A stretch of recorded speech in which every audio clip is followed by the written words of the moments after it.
Oh, Bo, over here, other side, right here. Got you. Obviously, a big marquee event, UFC 300, is upon us. So I guess what are the emotions now that fight camp's over? You just got to focus on weighing in and fighting. Yeah, now is the least fun part and then the most fun part, right? All rolled into a week. So I feel really excited to compete. Obviously, it's been a little bit of time since I was able to get in the cage, and so I'm just very grateful, very appreciative of this opportunity. And I think, I'm just going to go out there and be myself and put on an amazing performance. Well, you had mentioned it. It's been a while since we had seen you. Were you expecting a call sooner, or do you think they were trying to hold you for like a big event like this? Well, it was part of my plan to take a little bit of time off. At that point last year, with my last fight, I had taken 5 fights in 365 days and just been on basically a year's worth of training camps. And I wanted to take some time and focus on my development, and training for a fight and just training to get better and improve are a little different. And so I think it made sense. And then when I was looking at the timeline for what events were coming up, this fit in perfectly with that plan.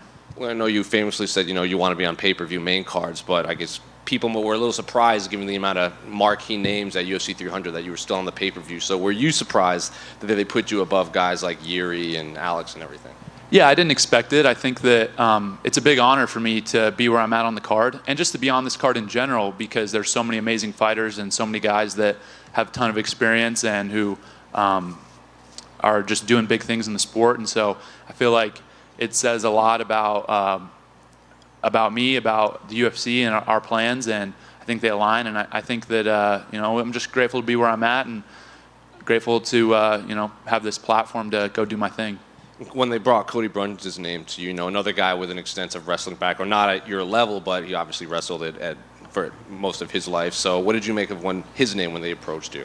Yeah, I was excited for that. I think that just getting to compete against another wrestler is a new challenge for me. Everybody that I've fought thus far, hasn't had a wrestling background, and so this will, I think, present different problems for me to solve in the fight, and that's going to be a big part of my development, is just continuing to get different looks and improve and feel different things in the cage. So, hopefully he can give me a little resistance in there, and I'll figure it out. He was in here earlier, and he said he was glad he was getting you now. Like, he thinks right now is the perfect time to get you because you haven't developed quite as some of the other fighters in the division. Do you think he's kind of overlooking you, or is he just kind of talking that to kind of sell the fight?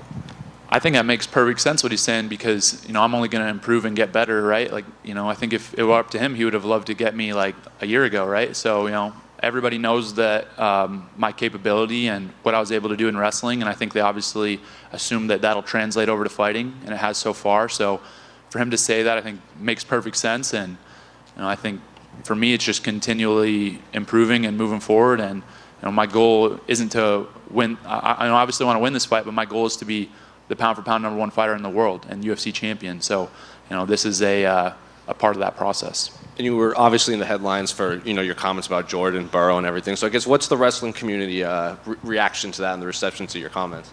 Yeah, it's interesting. I definitely expected the wrestling community to be maybe taken aback by it or a little surprised, just given, his standing in the community. But I've gotten a lot of support from people that are actually like in the community, that wrestlers, coaches, people that are in it, not just fans that are kind of watching from the outside.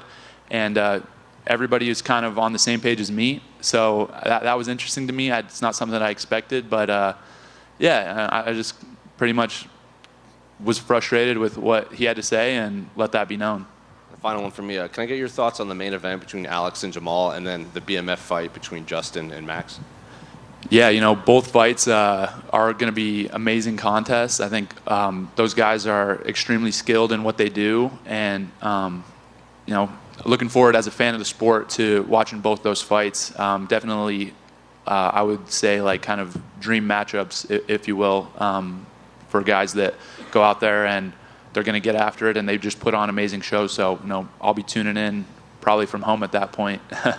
But, excited to watch those fights. Bo, right here. You talked about, how the UFC is positioning you on this card, what Cody says about your potential and things like that. It seems like everyone knows what you can be capable of, and maybe the only thing that could stop you is yourself at this point. So how do you keep grounded and make sure you're training properly, dieting, focusing, all these things, and not letting any of the outside stuff seep in? I think it starts with why I'm doing what I'm doing. You know, I'm not doing any of this for outside attention or for money or, you know, any of this external kind of stimulus, external reward. It's all because I love it. You know, at the end of the day, I could probably go do a lot of different things, a lot of things that are easier than being an MMA fighter. And but this is what I'm choosing to do. And so obviously take that very seriously. I'm very motivated, very disciplined. And, you know, that's probably a testament to the people that I've been able to be around, coaches, teammates, my dad, people that have had a positive impact on me and been good examples for me. And yeah, basically, you know, to sum it up, I do this because I love it and not for any of the extracurricular stuff. Is it important, though, that you keep, I guess, setting new goalposts and keep finding ways to be pushed? Because, you know, complacency can be like the worst thing for fighters in the sport. Do you see that and know that there needs to be collaboration with the UFC to continue this in a way that keeps you focused with everything you just said there?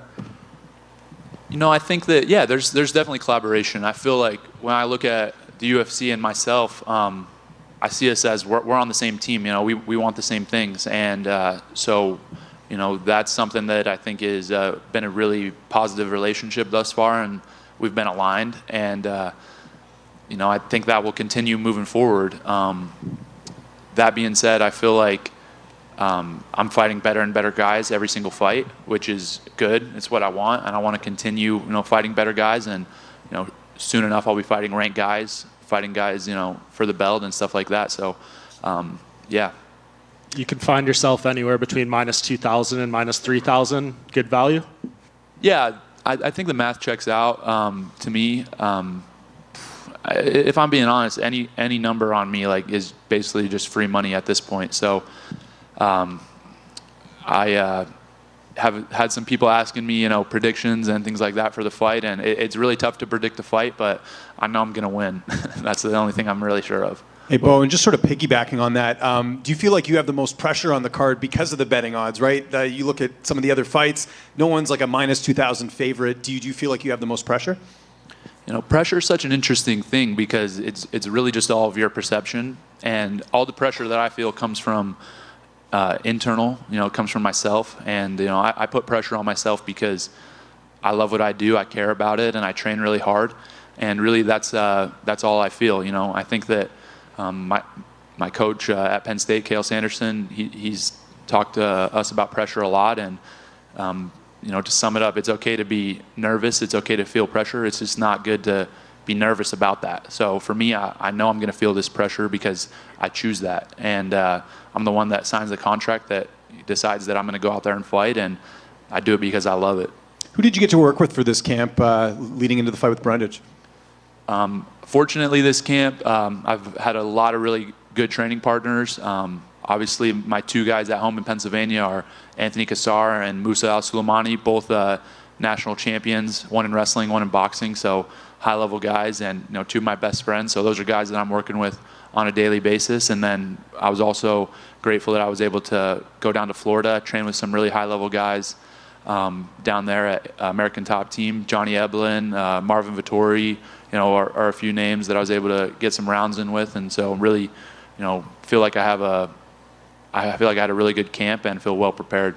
Does that give you confidence, obviously, working with a guy like Eblin, who, you know, Bellator champ and, you know, competing at a high level, Vittori's a ranked middleweight? Like, is that a good way to kind of gauge where you are in the division?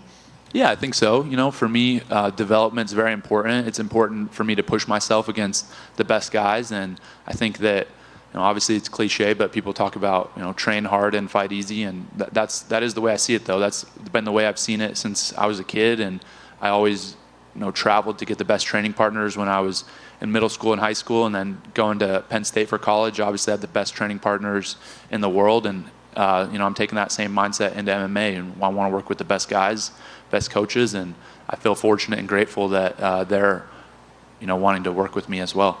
And if all goes well, like you're saying, and you get a finish, and it's another impressive performance, is this sort of the last fight you think before we start getting you to fight maybe like a ranked opponent or like a more notable opponent in the division? Do you feel like this is kind of the last one? It's possible. You know, I think that that's a conversation between myself and the UFC, and we'll figure out what we want to do. But I'm not in a rush. You know, I'm only 28 years old. I just turned 28, and I got a lot of more time to continue to improve and develop and get better. But again, you know, I've said it before. I'll say it again. The goal is to be the pound for pound #1 fighter in the world. You know, and I want to continue to fight better and better guys.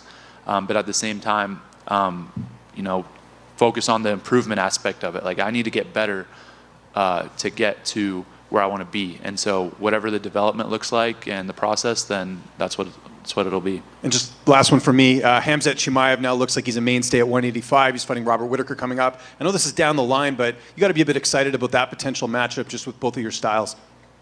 Definitely excited about that matchup. You know, I think obviously Khamzat's a little bit ahead of me in terms of position in the organization and rankings, but I feel like, you know, that's a matchup that a lot of people want to see. And, you know, that fight with Whitaker is going to be an amazing fight. Two guys that are competing at a very high level, and I'm looking forward to watching it and definitely looking forward to that fight down the line. Hey, Bo. When you were 8 years old, you told your parents that you wanted cauliflower ear. Is that a moment where you know you're going to dedicate your whole life to the world of combat? I think, you know, it was. I think that I was just around it so much. My granddad wrestled in college. You know, he was a wrestling coach. My dad wrestled his whole life, was a wrestling coach. And so it was just something that's what you're around, right? And the guys that I looked up to were, you know, high school wrestlers, college wrestlers, and they had it. And so for me, that was just my path. And again, there was other things I could have done, and it was never like something I was forced into, but I felt like it was my choice and what I loved. And yeah, I mean, I'll be involved in combat sports forever. You know, even when I'm done competing, I think that I'll coach at some capacity or be involved somehow. And touching up again on the main card placement, I know you're probably more aware than anyone that some people weren't really too fan of that. So does that add an extra chip on your shoulder or motivation to go out there and make an even bigger statement? You know, it's interesting because I guess first off, it's not really me that decides that. I know that a lot of people, you know, pull up the quote of me saying like, oh, I'm a main card guy and stuff like that. But I feel like that at the end of the day, the UFC made a business decision, and it made sense for me to be on the main card.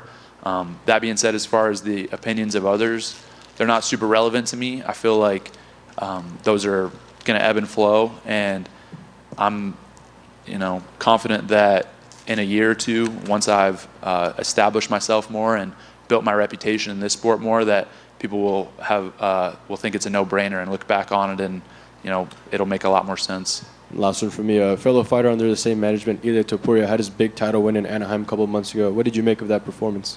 So happy for Ilya. You know, he's a guy that I have been watching for a long time, and just, you know, you could see it as a student of the sport. I could see it coming almost, just with his skills and his mindset and being able to be around him. You could tell that he just had a championship aura around him, you know, probably even before he got into the UFC. And so I was so happy to kind of see his dreams be realized, and it's definitely motivational for me seeing somebody come up and you know, achieve his goals. That, you know, it's now I feel like I'm the next guy to go do that. Hey, Bo. I was wondering, how has being a father changed any of your mindset and just that approach to competition now, just having that, you know, proverbial something more to fight for? You know, it's interesting. I think that for me, I've always been very competitive. I'm always somebody that I'll do whatever I need to do in the competition to win. And, you know, having a son, I feel like more than anything, I just want to be a good dad to him. I don't think it really like gives me any extra motivation. I already feel fully motivated internally, but I definitely feel excited just to spend time with him and get to know him as he grows and gets older. And, you know, I want to be a good fighter, and you know, I have big goals within fighting, but it's more important for me to be a good dad. So whatever that looks like, it could be, you know, outside fighting. That's my priority. Two-parter, what was it like taking him to his first wrestling match? And two, have you already thought about what college you'd like to make him an offer? That's funny. It was a really cool, you know, kind of surreal moment to be able to bring him to a Penn State match at, I guess at that point he would have been, you know, 2 months old, and you know, just a cool experience. Obviously, I had a lot of great memories at Rec Hall in the Penn State arena, and to bring him there was special. And as far as him going to school or what he's going to do, I think that I would love it if he chose to do something different than me, just because I feel like he can be his own person and figure out what he likes. And if it's wrestling, then that's great. I'll obviously support him, but I definitely want to leave that up to him and let him figure that out. You mentioned Penn State. Real quickly, what are your thoughts on them breaking the tournament record scoring points that's been since like 1997? Yeah, amazing. I think the team this year at Penn State was extremely special. A lot of special individuals, comprised that team. Had two. Obviously, you mentioned the team scoring record, but also two four-time NCAA champions in the same year, which there's probably no way that's ever going to happen again. And so, for me, I'm just grateful to be able to be around those guys and still be in there and training with these guys on a daily basis. They obviously help me a ton in keeping my wrestling sharp, and I'm grateful that I just get to be around high-level people. It's something that I feel like is a big blessing. Bo, can I go one more? You are very dialed in. I heard you on the Rogan podcast. You're very regimented, very wise beyond your years with your schedule and your training and all of that. Cody was in here. He was saying that some people around him, they said that you're like the Jesus Christ of MMA. I believe that as you keep climbing the ladder, people will try to pick at that cool, calm psyche. One, what do you think about that? And two, can you walk on water? Well, I definitely I don't love that comparison as a Christian. I think it's I don't really feel like that about myself at all. I think that I'm just trying to do my best out here, and I'm a little confused by the question, I guess, but I feel like Are you prepared for people to, as you're climbing Right. the ladder, to pick at your Gotcha. your Yeah, calm, yeah. cool demeanor? Yeah, I feel fine, with people saying whatever they want to say. Of course, people are going to try to get a rise out of me or, say things that to throw me off. But I'm just trying to go out there and accomplish what I want to accomplish. And however they want to go about it is really irrelevant to me. It makes no difference. And people want to sell the fight, people want to build the fight up, and I get that. But for me, no matter what's said in the lead up or the fight week, we're going to get locked in the cage. So that's what I'm focused on, and anything that is important will come to light right in that moment.